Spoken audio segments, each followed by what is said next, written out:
I met Minette at Seton Hall University. She was a nursing major. We have 3 children, Brian, Elizabeth, and Christopher. So in 1993, she was diagnosed with breast cancer. It changed our lives, obviously. The kids were 9, 6, and 4 at that point. Didn't really understand what cancer was. So Minette's battle lasted 10 years. During the good times, we took advantage of every opportunity to travel and see the world and experience as much as we could. We certainly had an appreciation of living every day to its fullest because we quickly realized we didn't know how much time we would have. She passed in 2003 after her 10-year fight. The last few years were very difficult for her. She lost her hearing and most of her eyesight due to metastasis to her brain.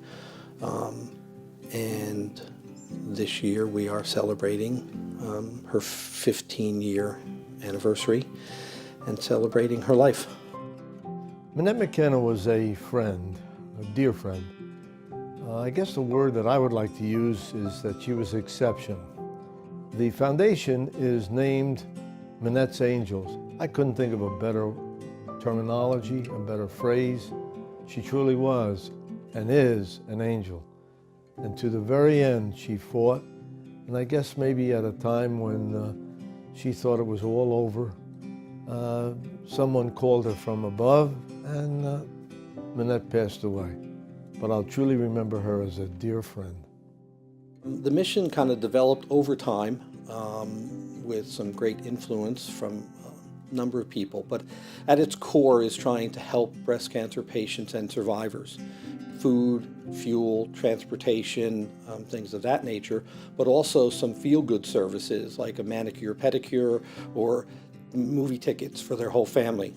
Minette's Angels was a good friend. When you're going through something this serious, you need people to reach out to you, and you need as much support as you can get, not only with your family, but somebody else that can care for you and give you more advice and try to help others with that advice too.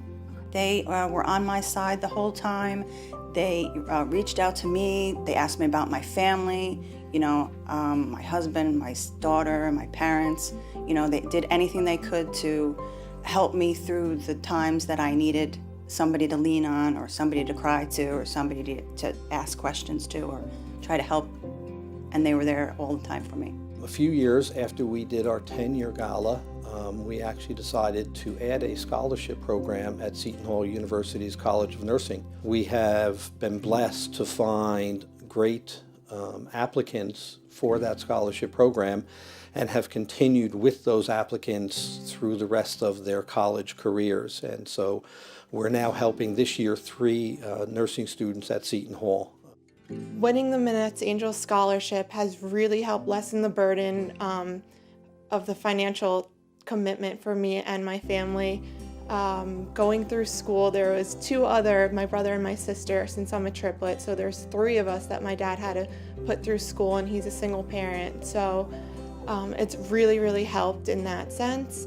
When my mom got sick with breast cancer, I just remember being in the hospital a lot, and it was just a really hard time for me and my family. And it's definitely really been something that's close to my heart, dealing with people going through such a hard time.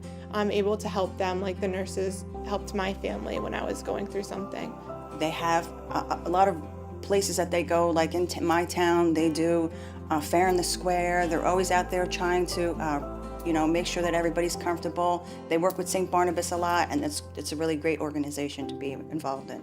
Those who support it, in my mind, are doing a great, great thing. I just hope in the near future we find that there's a cure for breast cancer, and we will no longer have to have foundations like Minette's Angels.